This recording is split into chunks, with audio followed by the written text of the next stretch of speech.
On today's program, I interview Marshall Masters. Marshall Masters is an expert in the field of Planet X. Now, I'd like to say that this was a great interview. However, at around the 20 to 25 minute mark, the interview goes awry, in spectacular fashion. For interviewers, this is either a lesson of what not to do or a lesson of what to do. I'm not sure which yet. You're going to hear Marshall Masters have essentially a meltdown. It doesn't happen too often in radio, but it's somewhat spectacular when it does. Listen to this for a taste. You know, you're the only host that has ever thrown these many ridiculous questions at me. Ask an intelligent question for once, would you? There you go. So buckle up and listen to the epic meltdown that occurs from the thin-skinned Marshall Masters. And to the audience, I assure you that it was never my intention for the interview to take that turn. I fully expected Marshall to have clever, competent answers. We were going to move on, and that was going to be the end of it. But again, he folded like the proverbial cheap suit. And it's unfortunate because I did enjoy Marshall as a guest. Regardless, what you're about to listen to is fairly entertaining. Enjoy the program, subscribe to the channel, comment below. What do you think? Did I fuck up? Was Marshall out of line? Was it a combination of the two? I want to hear what you have to say, guys, on all fronts today. So with all that said, enjoy the program. Marshall Masters, welcome back to the program. It's a pleasure to be back, Russell. Marshall, last time you were here 3 weeks ago, we talked about the possibility of Planet X, Nibiru, same thing, reaching perihelion. That was to occur on March 21st. Did that occur, Marshall? Well, that whole issue came from this machine-to-voice web site on YouTube, Gabriel, Archangel Gabriel. And it was a mistake that they made, which I pointed out in my article, because on one hand, they talked about the equinox. That was correct. Then they said perihelion, which was not correct.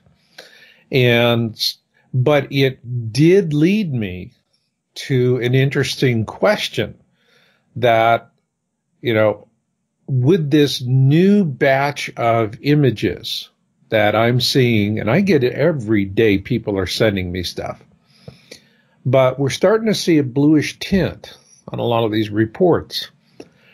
Now, that brings up the blue Kachina, red Kachina Hopi prophecy, which says we're going to have a blue Kachina first, and then we're going to have a red Kachina, and the red Kachina is going to be the bad boy that really messes us.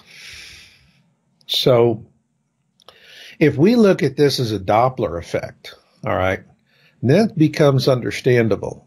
This is what I'm pointing out in the article. If it's blue shift, that means the object is closing with us.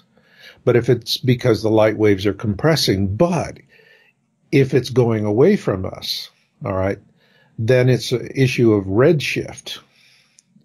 So that was the point that I was making, and I was actually showing some images, showed one image where it was arguably a good example of blue shift, which would be blue Kachina. Now, in terms of perihelion, when does Nemesis reach perihelion? Because we could actually remember, this is a Planet X system. And, it's folks have said there's 7 objects, including planets, minor planets, and moons. And I've just talked about Nemesis and the 3 major planets, because those are the ones that I believe are going to cause the grief for us. They're going to have the gravitational mass for tidal force pull and get a lithosphere lock that would put us into a pole shift, crustal pole shift.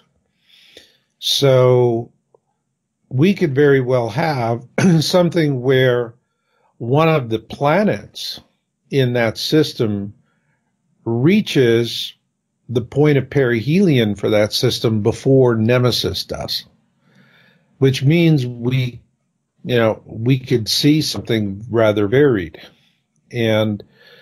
But however, once Nemesis, all right, is at its point of perihelion in its orbit, perihelion is its closest distance to the sun. Once that happens, then the game is afoot. And what we have to understand is this is the part in the orbit. There's this pre-perihelion, perihelion, post-perihelion wedge, a pi wedge, if you will. And this is where it's going to really put the pedal to the metal in its orbit. This is just pure physics. This is where it really speeds up.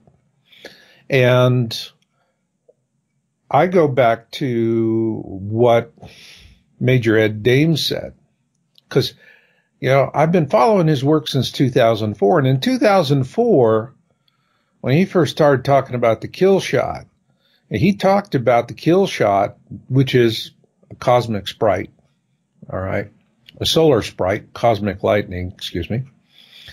When that happens, a large planet, several times the size of the Earth, passes between the Earth and the Sun. All right, which perfectly describes the days of darkness as Nibiru transits between the orbits of Earth and Venus.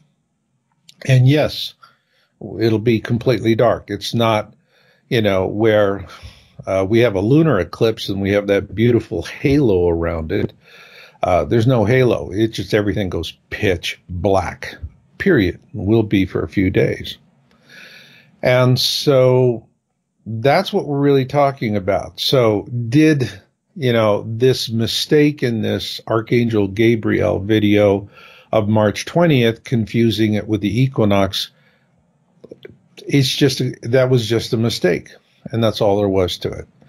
But it does, raise credibility issues for whoever's putting that information out there. And on the other hand, Ed Dames last August in Nevada was very clear when he was at Las Vegas. And he said, we will see it in November of this year, and it's going to be the size of the moon in the sky. All right. And we're looking at all of the observations that are coming through right now.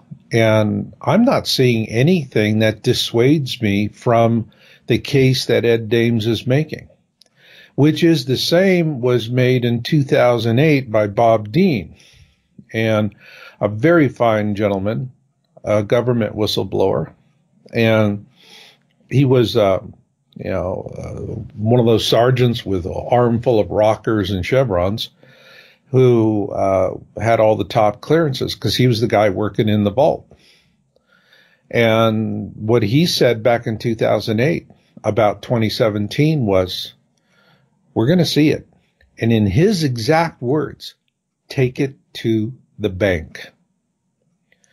So I believe that, based on what those two gentlemen are saying and their involvement with the government, and they're stepping forward with this information, that by the end of this year,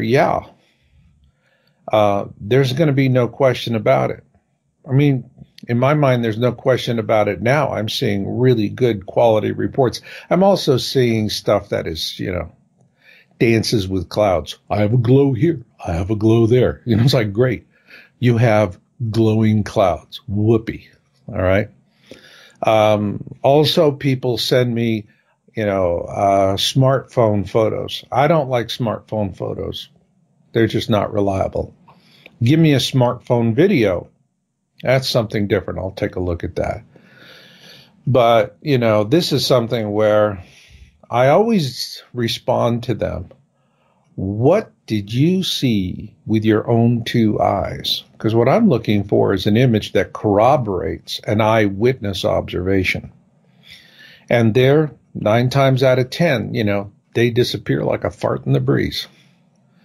Yeah, because it was something they saw when they were going through their pictures, or they didn't notice, or whatever it is, and they kind of hem and haw and hem and haw and hem. It was too close to the sun.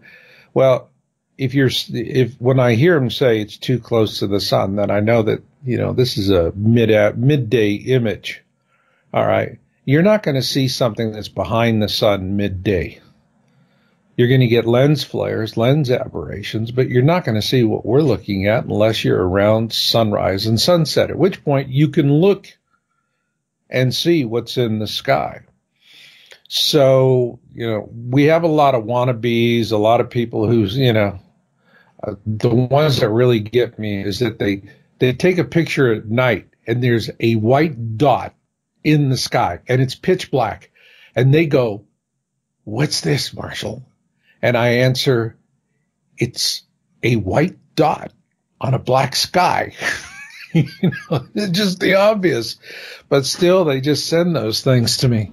Nonetheless, after I filter through all of the stuff that's just not usable, we still have usable sightings that are stellar. Very, very good. So,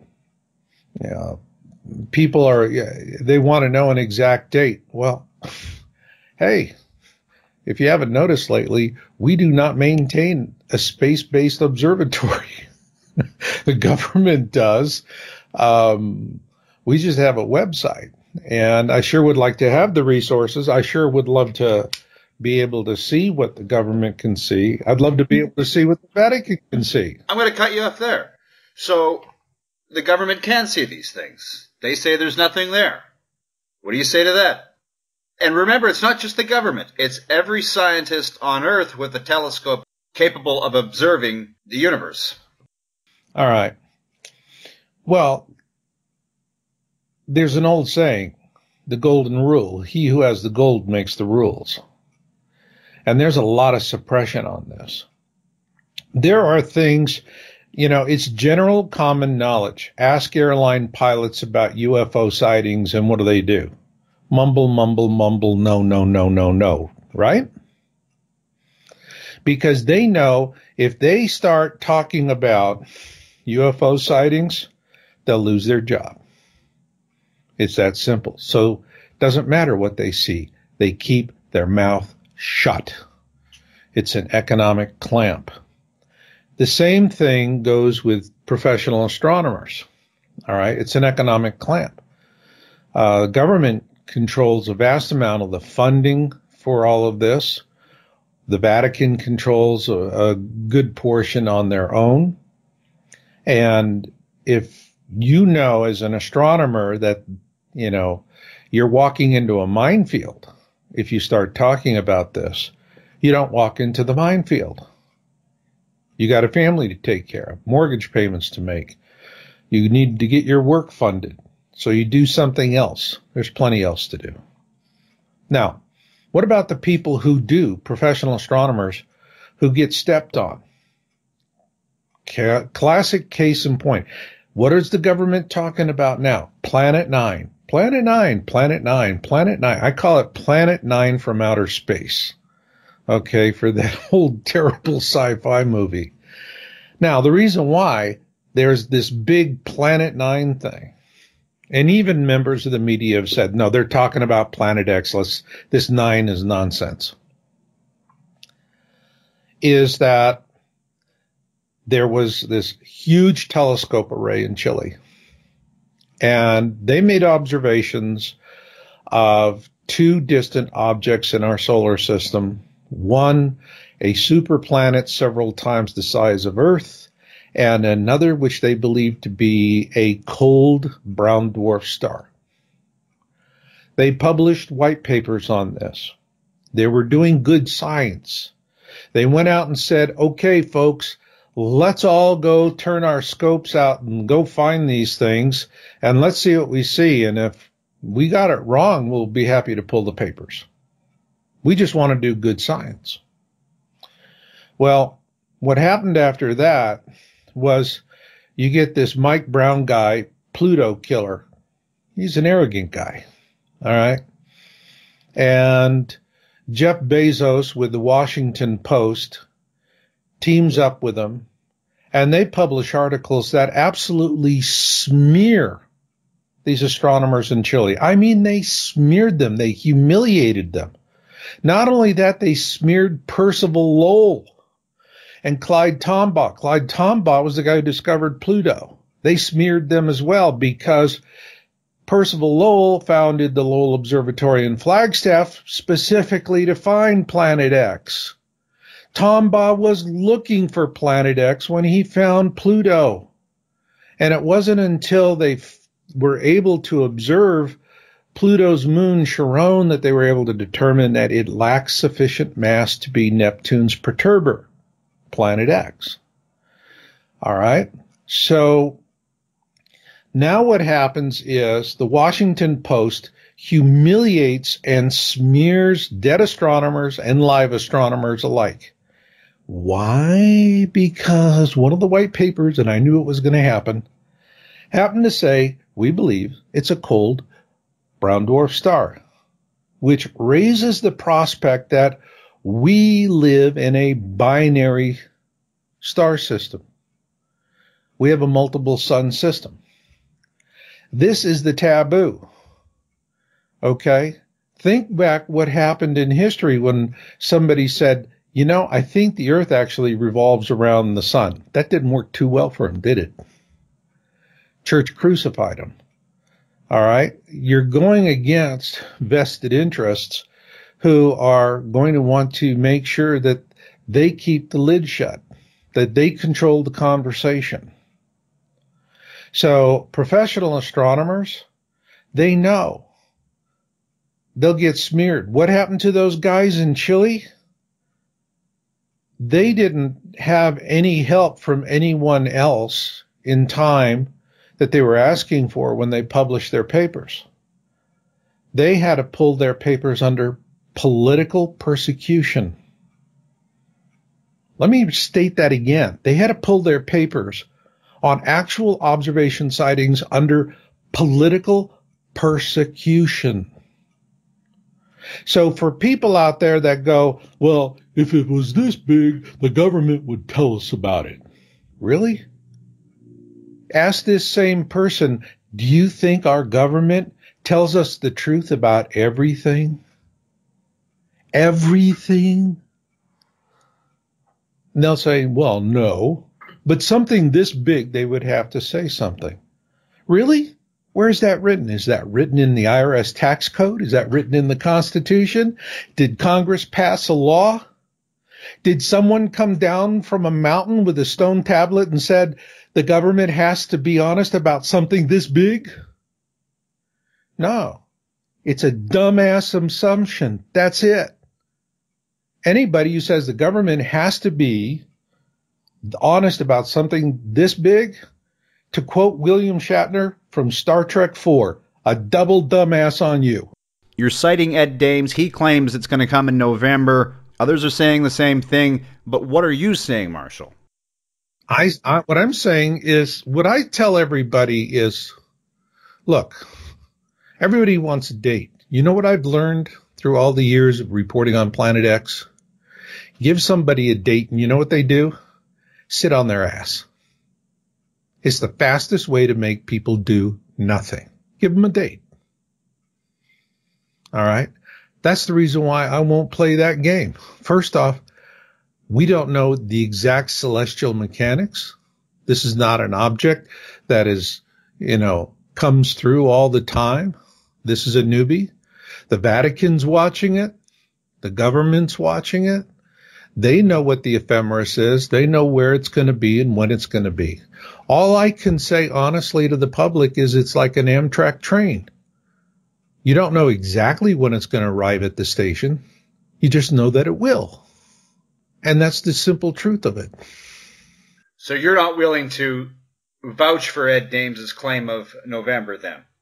Put your own credibility on the line, as it were. What I'm saying is I haven't seen anything that would impeach his credibility. Period. And do I think that Ed Dames is a reliable source? Yes. Do I think Bob Dean is a reliable source? Yes. By all estimations, where is the current location of Planet X? Well, it's still behind the sun. coming into its pre-perihelion phase. All right, so it's established it has yet to reach perihelion. When it reaches perihelion, Russell, you know what you're going to see? You're going to see everybody and his neighbor standing out in the street, pointing up at the sky and crapping their pants. That's perihelion. When that happens, everyone's going to see it. And then the first thing they're going to do is that they're going to run in, turn on the television and go, what has CNN got to say about it? And at that point, you know, it reminds me of the old Outer Limits TV show, you know, zoom, zoom, zoom. We have now got control of your television and your mind. And when we're finished giving you our nonsense, we'll give you back control of your television. And, you know, what are they going to hear? They're going to hear actual statements of fact. That being, it's not going to hit the earth, that it's going to pass overhead. And they're going to say it's just going to be an interesting light show. And, you know, you could say, yeah, it'd be an interesting light show, a little scary, but it'll be a light show, that's for sure. And then they're going to say, well, yeah, don't worry about it. Go to work. Go consume. Buy something on Amazon. Don't give it a second thought. It's just something interesting in the sky. When you hear that, guess what? Between 80 to 90% of the people are going to go, okie dokie, okie dokie. And the reason why is they just finished doing a study in Europe, in Germany and Spain. And what they determined is that 90% of the people in the study do not want to know about bad events in the future. Don't tell me. They were also surprised to find out that between 50 to 70% of those people didn't even want to know about good events in the future. That not knowing was better than knowing. And so it'll play to this, where people are just going to go, all right, on something this big, you got to be telling me the truth. They're not going to ask themselves, you know, how come all of a sudden they're seeing it now? Why didn't they tell us this truth long before we saw it? And then, of course, they're going to say something like, well, we didn't feel it was necessary to create a public panic which would feed the coffers of poor mongers selling stupid books and blah, blah, blah, blah, blah. We're just protecting your peace of mind as productive workers and consumers. And what are people going to say? Okie dokie. And that's the way it's going to play out. I have quite the question here. But to get to the question, I have to ask you a question. Well, this is loaded. Did you kill your mother on the day? No. Is the Earth flat? Is the Earth flat? You know, everybody is always sending me email about it. All I know is I spent like 7 or 8 years flying over the pole on Arctic route on Aeroflot from San Francisco to Moscow. And I remember sitting in the airplane and I could clearly see the curvature of the Earth. All right. So I've never given the flat Earth theory any more thought than what I've seen with my own 2 eyes. I have seen the curvature of the Earth. Their rebuttal to that, by the way, is that the glass has bent the horizon to make it look curved. Well, I was not flying on Boeing aircraft. I was flying on Ilyushin aircraft, which were made during the Cold War. And I don't think the Soviets would have participated in that kind of a program. So if they can prove that Soviet airline designers who made the Ilyushin jets that I flew on, which are, by the way, very comfortable jets compared to Boeing, get back to me on that. But I flew on 2 different kind of Ilyushin jets, and I saw exactly the same thing. How does Planet X break through the firmament? It's not going to come anywhere near the firmament. Not going to come anywhere near the planet. It'll pass between us and Venus during the pole shift event, but that's not going to be close enough. I mean, if Planet X, any of the objects, any of the planets in the system, were to get close enough to interact with, say, Earth's magnetosphere directly, all right, that's an extinction level event, period. You have a major planet like that pass that close, it's a major event. You know, Broussard, planet 7X, or is it X7? 7X, whichever. What he says in one of his slides that I downloaded was that it passed the Earth 360 years ago between the orbit, mind you, of Earth and the Moon, and that it was recorded in the East. Now, 360 years ago in Europe, our ancestors were not hanging out of limbs and living in caves at the time. As I recall, there was a very healthy effort towards science. And if something passing that close, it would have certainly been documented. And something passing that close would have certainly caused global cataclysms. So you're talking about tidal gravitational forces, which are very powerful. You know, people think that the sun has a greater gravitational effect on our planet than anything else. Wrong. It's the moon. If the moon disappeared tomorrow, the entire surface of our planet would collapse 18 inches. And after that, we're back to single-cell animals. So tidal gravitational forces are extremely, extremely powerful. So, you know, this firmament, is that a scientific term, by the way? Firmament is the heavens or the sky, especially when regarded as a tangible thing, a sphere or world viewed as a collection of people. So basically everything from the lithosphere up to the fringe of space. That's the atmosphere, by the way. Lithosphere is what we stand on. Atmosphere is between that and the fringe of space. Marshall, here's a follow-up to the last question. I used to follow Marshall, I used to buy his books, but now I know that there is no measurable curve and no detectable rotation. The sun, moon, and stars revolve around us. The Earth is flat and motionless.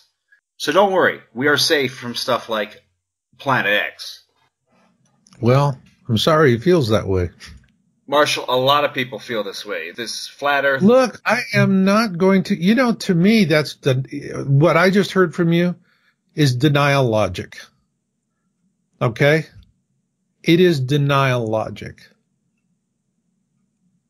And it comes in many different ways. People are going to go, flat Earth is going to save me. God's going to come down and save me. Extraterrestrials going to save me. My ancestors are going to come. The hoochie coochie people from the 18th dimension are going to save me. It's all denial stuff. Because what the guy's really saying is, I don't have the desire to do what it takes to create a plan B for me and my family. So what has he got with denial logic? His plan B with the denial logic is, when in doubt, refer to plan A. Puts all his eggs in one basket. I don't believe in doing that. I believe that you have a plan B, a plan C, a plan D, a plan E. If there's one thing evolution teaches us, is that if you're not resourceful, you die. That's it. Here's a question. You may not like it. You won't. Marshall was point blank asked in this interview, this is our last one, how do you survive Planet X? And the piece of shit couldn't give a true answer without streaming off his website to make a purchase. His bottom line is to make a buck. That's his bill of sale. You'll answer Marshall to your master very soon, sir. A little play on words. And in the real final analysis of Marshall Masters, everyone will see him for the simple, uneducated, brown turd that he is. Your response, Marshall? You know, over 90% of everything I do is free to the public. All my videos on YouTube, free to the public. Virtually all of my website, free to the public. And as it comes to the price of a book, if your life is not worth the price of a book, your life is not worth the price of a book. And as far as it goes for his choice of language, well, stupid is as stupid does. Marshall, to the naysayers, what is the best scientific evidence you have that backs the legitimacy of Nibiru/Planet X? I have, whatever I publish on my site is whatever I'm willing to stand behind. So that's a broad question. I would just say go to my site and you can read about it for free. That's unusually brief, Marshall. Have I upset you, Marshall, with some of these audience questions? No, but I think it's just, you know, you have a lot of stupid questions. People aren't asking the right questions. People who do not want to know are going to have all, you know, they're going to do personal slurs. They're going to attack you. They're going to do ugly things. I really don't, you know, these people don't impress me. I don't feel any need to jump down into the gutter with them. And if that's what they're going to do, they're going to snipe from the gutter. Hey, what are you going to do? Here's a good one. I don't know why, but my wife and I have seen Planet X in southern Ontario, Canada, around 4 to 4:20 p.m. It's right there beside the sun. It's not there every day, but it's there often. Mm-hmm. Is that a possible time to see it during the day? Well, you'd have to look and talk about the time of year and when you have sunrise and sunset. But that they would see it some days at that time and some days not. That would be consistent because it depends on your atmospheric conditions and also how much chemtrail spraying is going on at the time. Chemtrails are really creating a lot of difficulty for everybody who's trying to do sky observations. You know, this is something that astronomers complain about very weakly. They don't, you know, get out there and shout about it too much, but they do talk about how chemtrail spraying is affecting their viewing ability. That's the reason why the best observations are going to be from altitude, where you're above the chemtrail layer. And no such observations are yet possible? No, there's been these. I have reported them on my site and in my videos. You know, it's